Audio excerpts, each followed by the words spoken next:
kok jawab. Oke, untuk hari ini sebelum kita mulai pembelajaran kita berdoa dulu ya. Oke, hari ini doanya dipimpin siapa? Iqbal? Oke, berdiri. Baik teman-teman, sebelum kita mulai pelajaran hari ini, mari kita berdoa untuk agama dan percaya masing-masing. Berdoa dimulai.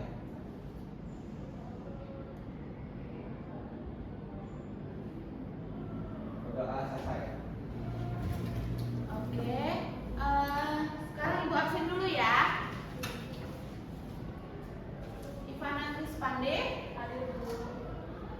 Sela Yolanda Joli, Salsabila Raisya, Muhammad Iqbal. Oke, berarti ada semua ya. Gitu dong.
Sebelumnya masih ada nggak yang ingat pelajaran kita minggu lalu?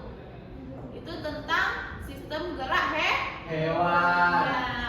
Sekarang kita akan belajar tentang sistem organ gerak pada manusia.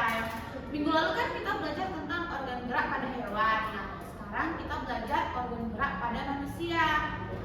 Nanti kita akan belajar fungsi organ gerak itu bagaimana, terus apa-apa aja organ gerak pada manusia, terus sistem gerak yang terjadi pada manusia itu bagaimana sih proses terjadinya, gitu.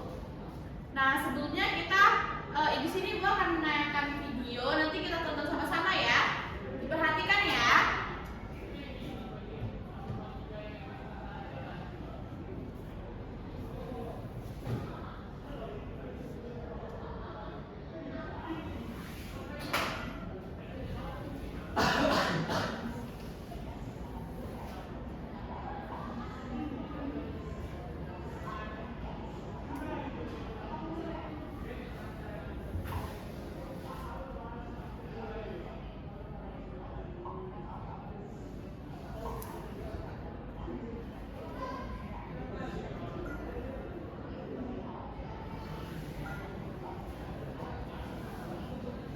Sela, perhatikan ya.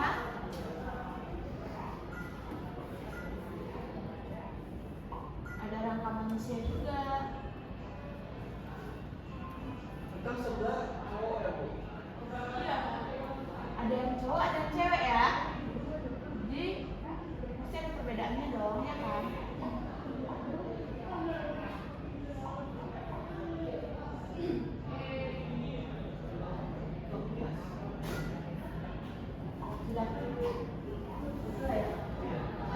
Ada yang tampilin videonya?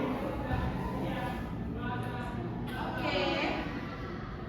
Nah, setelah menonton videonya, ada yang tahu nggak organ gerak manusia itu apa?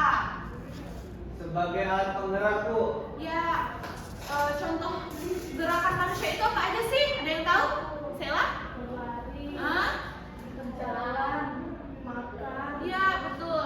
Nah, itu semua kan terjadi karena ada proses atau sistem gerak. Nah, jadi organ-organ gerak manusia itu nanti saling membantu untuk terjadinya gerakan pada setiap makhluk hidup atau pada manusia. Nah, sekarang Ibu akan menjelaskan sedikit, Ibu akan menjelaskan kembali mengenai sistem gerak, organ gerak manusia.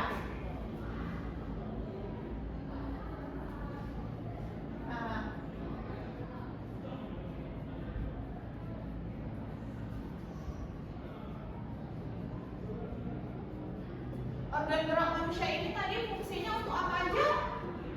Yang dibilang Sela tadi?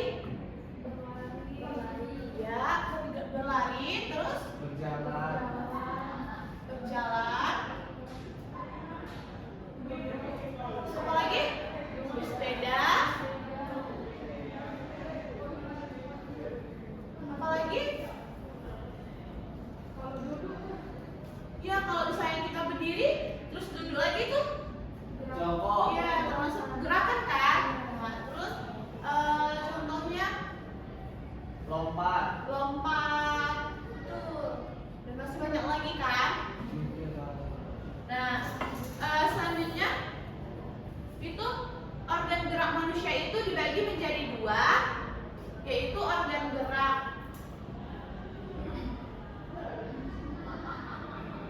itu dibagi menjadi dua. Yang pertama yaitu organ gerak aktif. dan organ gerak pasif, Iya. Sama halnya dengan hewan. dan pasif.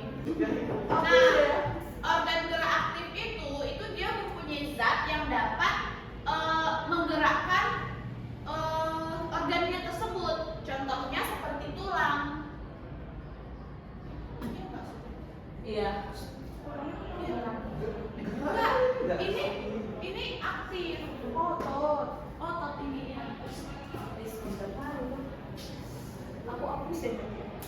Aku sih. Nah, jadi organ gerak aktif itu dia itu dapat bergerak sendiri tanpa bantuan dari organ-organ yang lain. Nah, jadi organ gerak aktif itu dia itu dapat bergerak sendiri tanpa bantuan dari organ-organ yang lain. Nah, contohnya seperti otot. Nah, sedangkan organ gerak pasif itu dia tidak dapat bergerak sendiri.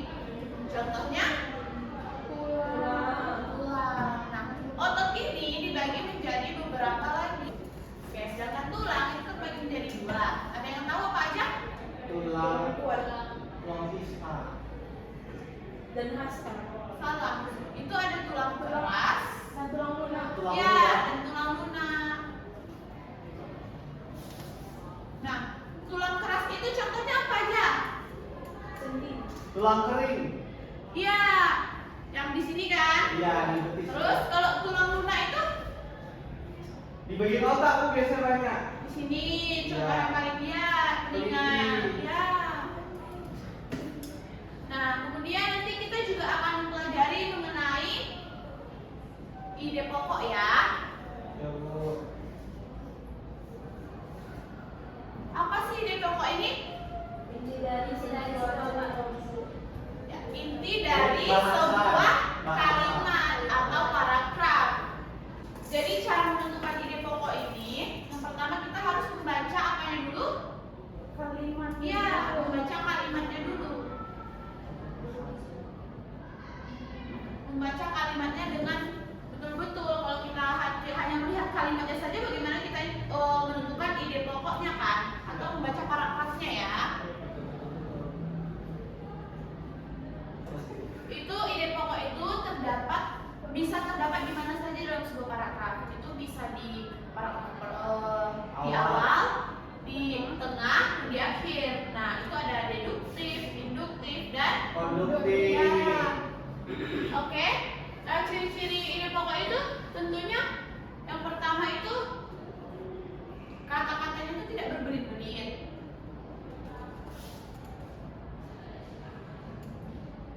Kemudian kata-katanya itu baku. Sesuai ide Bu. Iya, umum. Jadi sering kita dengar di mana-mana gitu kan. Kemudian ini bisa mencakup hal yang luas gitu. Maksudnya kayak dalam satu kata itu bisa bercabang-cabang gitu jadinya. Oke? Sampai sini mengerti anak-anak? Oke, kalau sudah mengerti, sekarang kita bagi menjadi dua kelompok ya. Oke, siapa-siapa aja kelompoknya? Bu. Saya nggak mau dengan saya Bu, saya mau sama Bu. Nggak boleh gitu Iqbal. berarti Sasa sama Ivana ya. Iya, Bu. Oke, di sini tugasnya kita menggambar organ gerak pada manusia. Paham? Paham Bu, yang tadi di video kan Bu? Iya. Terus di sini kan ada teks nih. Ada teks. Jadi nanti kita juga mencari gagasan utama dari ide pokok. Di sini kami gambarnya di mana, Bu? Gambarnya di mana, Bu?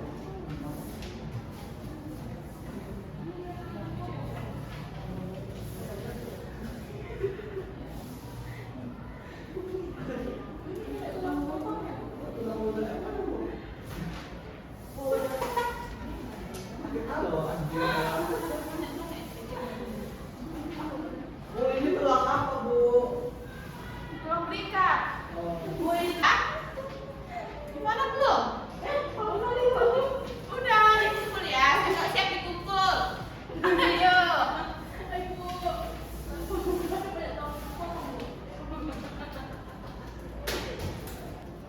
Oke, ini tadi kan udah Ibu periksa. Nah, semuanya udah pada ngerti berarti nih, udah pada bagus semua. Mulai dari ide pokok sampai ke sistem organ gerak manusia. Nah, sekarang Ibu mau minta nih satu orang untuk menyimpulkan tentang pelajaran kita hari ini. Ya, Ivana, silakan Ivana. Baik, Bu, seperti yang Ibu jelaskan tadi, di mana organ manusia itu berfungsi berlari, berjalan, bersepeda. Organ gerak itu dibagi menjadi dua, yaitu organ gerak aktif dan pasif. Ya, betul Ivana. Kalau mengenai ide pokok, Sela coba jelaskan. Ada tiga Bu, induktif, deduktif, dan konduktif. Iya, betul. Oke. Jadi sistem gerak pada manusia atau organ gerak manusia itu berfungsi untuk berjalan, kemudian berlari. Pokoknya yang setiap ada gerakannya itu udah termasuk kepada sistem gerak manusia. Nah, jadi alat gerak manusia itu ada alat gerak pasif, ada alat gerak aktif. Nah, di mana alat gerak pasif itu tidak dapat bergerak sendiri, yaitu contohnya tulang. Nah, tulang itu dibagi menjadi tulang keras dan tulang lunak. Kemudian ada alat gerak aktif, di mana alat gerak aktif ini mempunyai zat yang membuatnya bergerak sendiri. Nah, alat gerak aktif ini contohnya seperti otot. Nah, otot ini terbagi menjadi beberapa lagi, yaitu otot luring, otot polos, otot jantung. Nah, kemudian ide pokok. Ide pokok itu adalah gagasan utama dari sebuah paragraf. Nah, ciri-ciri ide pokok itu yang pertama itu pikiran utama, kemudian kata-kata yang tidak berbelit-belit, kemudian digambarkan dalam satu kalimat, bisa di awal, di tengah, dan di akhir kalimat, terus membicarakan hal-hal yang umum, dan mengandung pokok persoalan dari paragraf tersebut. Kemudian langkah-langkah menentukan ide pokok itu kita bisa membaca paragraf dengan cermat dulu terlebih dahulu, kemudian memahami isi bacaannya dan menentukan kalimat utama, kemudian menentukan inti dan ide pokok pada paragraf tersebut. Oke. Sekian pembelajaran hari ini. Nanti kalau ada yang ingin ditanyakan, tanyakan saja ya. Dan untuk minggu depan kita